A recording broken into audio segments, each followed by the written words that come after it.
Hey, what's up, everyone? I want to take this in a little bit of a different direction. I want to talk about my beef with Apple. Why am I not making Apple videos? So, my history with Apple is interesting. I went from my first smartphone was an HTC Windows-based phone, Windows phone. I liked the phone. It was super clunky, and it ended up dying on a camping trip because of moisture. Just a slight little bit of dew got on it and it fried. So I got a BlackBerry, which was popular at the time, and I really liked my BlackBerry for business use. It integrated well with Windows, with Outlook, and I could be productive with the phone because of its integration with Outlook, and it actually integrated better with Outlook and Exchange than some of the other phones, but that's pure business. And at that time, phones weren't really fun. They were just functional. Then I decided I would get an iPhone, and I think I had the iPhone 4. And I remember getting it and being excited about it. And about a month later, I wasn't very excited about it anymore. It just, I don't know, it got kind of boring to me. There were things that I couldn't do that I wanted to do. But that's not really that much of a problem. That's not my beef with Apple. Then I owned a Samsung, and I think it was the S6. And I didn't like the bloatware, and the battery sucked. So I don't really have a problem with Samsung. It just was a bad experience for me. And I didn't really start enjoying cell phones until I owned my first Pixel, the Pixel 3, because I wanted to really combine my experience with Apple, which was solid but just boring, and my experience with Samsung, which was not boring, it was more annoying because of the battery and the bloatware. So Pixel really accomplished that for me, and they still continue to accomplish that for me. So I guess you can say I'm a fanboy. So what is my beef with Apple? So I remember several years ago, several family members, including my brother and my parents, all got iPhones, and I was over iPhones at the time. I think I had my Pixel, and they were sending me videos and pictures over what I thought was text, what they thought was iMessage, and the videos and the pictures were extremely poor quality. And my thought was, man, Apple really needs to step it up. They suck. And I'm sure that when I would send videos to them, they were thinking, boy, Android or Pixels need to step it up, because I know Tim has a Pixel. They suck. So, and it turns out, I found out later that this was on Apple. They weren't allowing iMessage to be fully compatible with Android, with the other side of the market, all Android phones, their SMS and their RCS message platforms.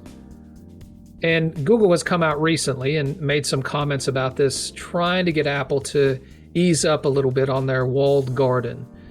And they're not doing it in a way in which seems to me that is stepping on Apple's toes with their iMessage. They're just simply saying, hey, just allow us to be somewhat compatible. You can keep iMessage and make it better in certain ways, but at least allow it to be functional when you're sending messages to other phones. This has led to some problems. You know, it starts in probably even earlier than high school, but there's some reports that like 80% of teenagers use iPhones, and there are certain cases that people get ghosted when they come up as a green bubble rather than a blue bubble, meaning that they're on Android and they're not a part of the Apple ecosystem. And it's not really even a branding thing. It's a functionality thing, because there's some things that break when you are on Android when you send a message on iMessage. It tends to break up group conversations. And like I said before, the messages aren't are like the pictures and video quality is just shot. So it would be very easy to make things compatible. It's not a technical thing, it's a business thing. Just like the other problem, they're accessories. The chargers are not universal. The communication and adapters aren't universal. And I remember having this issue when I had an iPhone, and I had a friend come over, and they were like, "Do you have a charger?" And I was like, "Yeah, but don't chargers just work with your brand of phone?" And they were thinking, "No, I'm all Androids use this, USB, a mini USB, a micro USB, a USB-C, whatever it is, it's universal." So they don't have to do this. It doesn't give them any distinct advantage. They're kind of off on their own tangent, trying to engineer something different just so they can sell it out of their own store rather than you go pick up a generic cable off of Amazon. It has to come through Apple's ecosystem. And the same thing goes for their software as well. They really, when I found out, that Apple was responsible for my inability to be able to send my family members high quality videos and pictures, but then I found out, I used to really enjoy using Dark Sky. They bought Dark Sky, made it Apple exclusive. There may be some examples that you can give me about Android doing it. I don't know of any, but you can comment below in the comments and let me know. This is even, the iMessage thing has even gotten into dating apps. There have been studies where it shows that people that are using Android phones tend to get less dates than people that are using iPhones. And it's not only like Android phones are less expensive. It's not like a socioeconomic status type of thing. It's literally the fact that Apple products don't communicate well with Android products.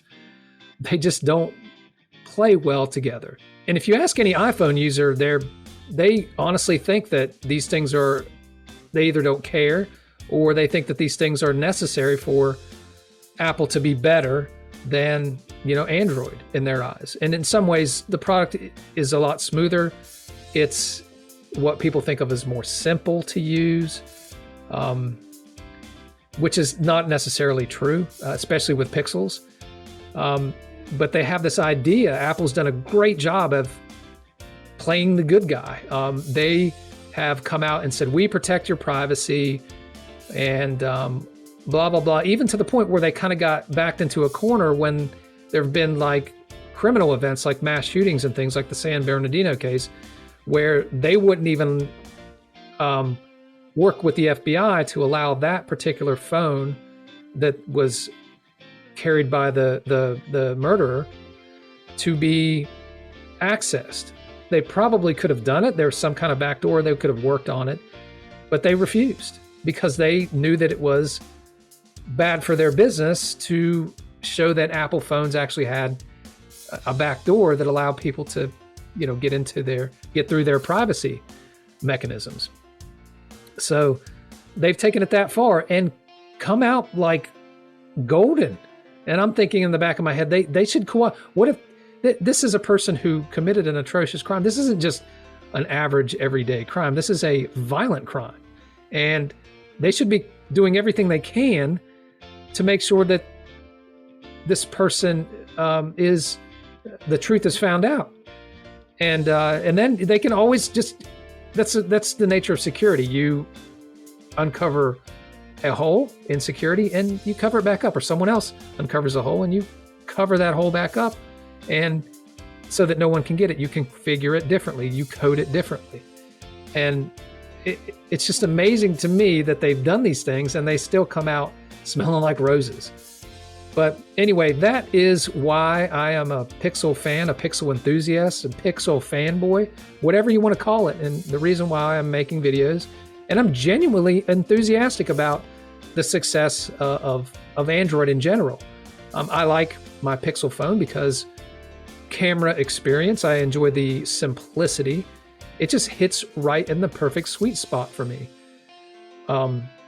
Anyway, that's my thoughts, and hope everyone has a good day.